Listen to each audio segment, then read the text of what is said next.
Good morning, guys. So, kagagawa ko lang ng kape. Magkape po tayo.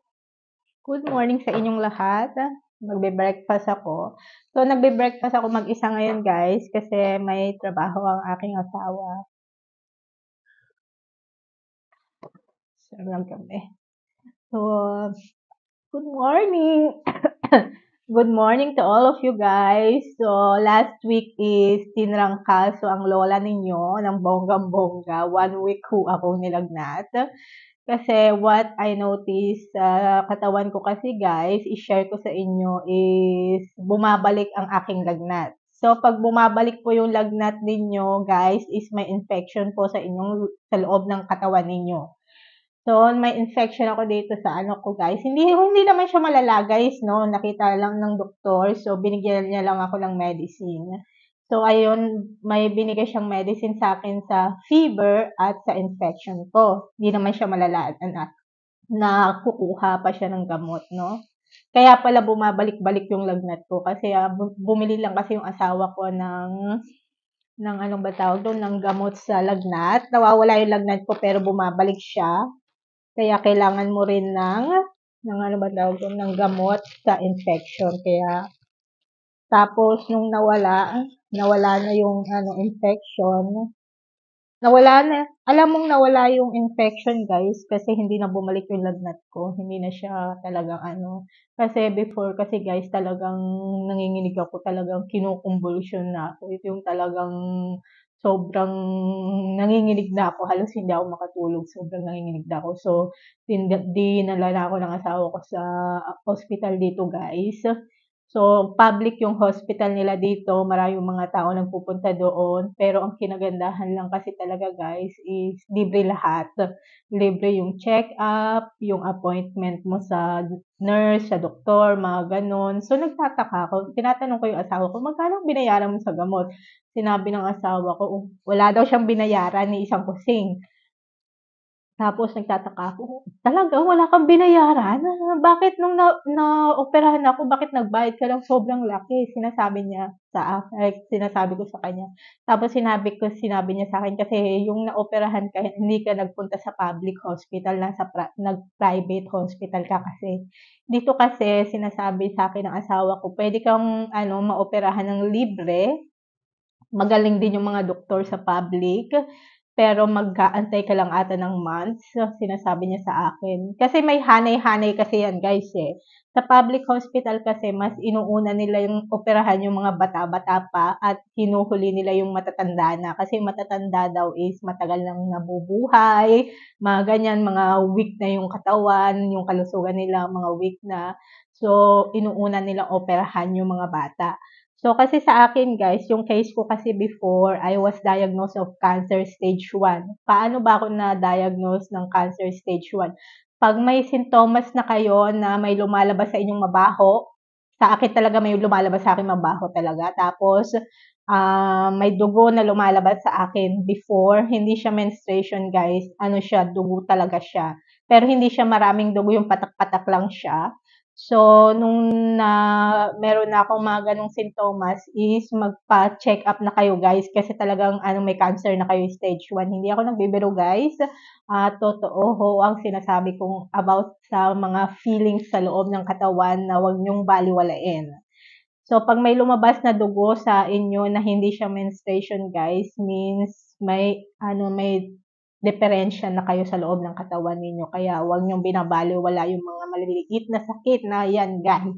Guys, kasi naramdaman ko yan. Hindi ako nakaramdam ng sakit, pero talagang may dugong lumalabas sa akin before. Pagkatapos no, nagpa-check up ako sa clinic, which is nakita ko talaga yung diferensya sa loob ng katawan ko guys kasi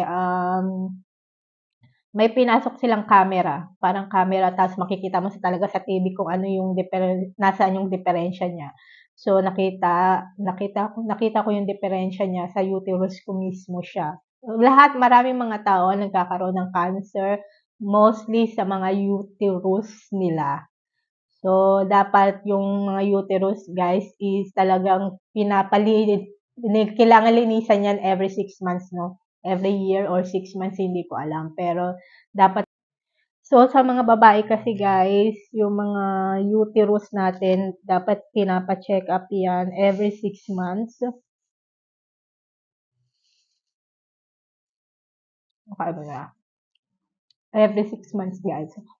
Yung, at saka guys, yung cancer kasi hindi yan namamana. Nakukuha yan sa way of living mo before. Kasi ako kasi nung bata-bata ako talaga guys, pabaya ako sa katawan ko. Lalong-lalo na puro trabaho talaga ako nun. Trabaho ko ng trabaho, yung trabaho ko mabigat pa. Tapos kasi nagbubuhat ako mabibigat, nalilipasan ako ng gutom, kulang ako sa tulog. Tapos stress pa sa trabaho, maraming mga stress sa trabaho, yung mga kasama sa trabaho, stress din, mga nakakagalitan mo, mga ganyan. Minsan guys, talaga kulang ako sa tulog. Talagang late ako matulog. Tapos talaga yung pagkain ko, minsan guys, ang kinakain ko lang talaga guys, delata. Yung mga delata na ready to eat na hindi mo na kailangan ipainit. Naku, huwag kayong kakain ng ganun guys. Pwede kayong kumain ng ganun pero kailangan yung lutuin. Kasi sa akin guys is nagluluto lang ako ng kanin tapos yung delatang binibili ko ready to eat na siya, hindi ko na siya niluluto. Nilalagay ko na lang talaga siya direct sa plato ko tapos kinakain ko. Puro unhealthy talaga ako dati guys, nung bata-bata ako. Kasi nga, strong pa yung katawan natin, kaya pa natin magtrabaho noon. So, inabuso ko talaga siya guys. Nung inabuso ko siya, masama rin palang abusuhin yung katawan guys. Lalong-lalo na kailangan mo rin mag-relax, ano ba yung tawag doon, magpahinga din. Kasi dati kasi ako guys, hindi ako nagde-day off. Minsan talaga kinakausap ko yung manager kung pwedeng mag-extra overtime ako or magtrabaho ako sa day off ko. Kasi sayang din yung araw, di ba? Kaysa naman ano ka lang sa bahay. So, dagdag sahod na rin yun guys, no? Kasi tayo mga Pilipina kasi kailangan natin ng pera, kailangan natin mag-ipon, mga ganyan. Tsaka guys, talagang kulang na kulang talaga yung sahod ko noon before. Talaga sobrang liit lang talaga.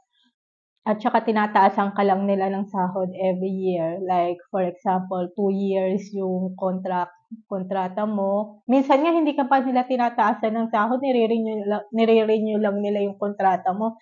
Kailangan mo pa silang kausapin, magmakaawa para lang taasan yung sahod mo. Mga ganun sila guys, no?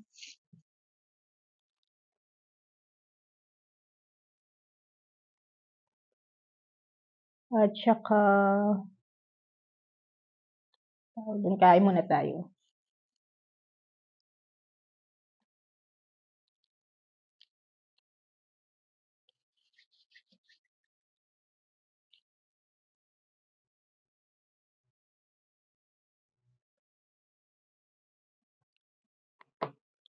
At saka guys, marirealize mo talaga yung, ano ba tawag dun, yung health mo pag dumating na yung araw na wala ka na sa kalendaryo, yung tumatanda ka na, mga ganun.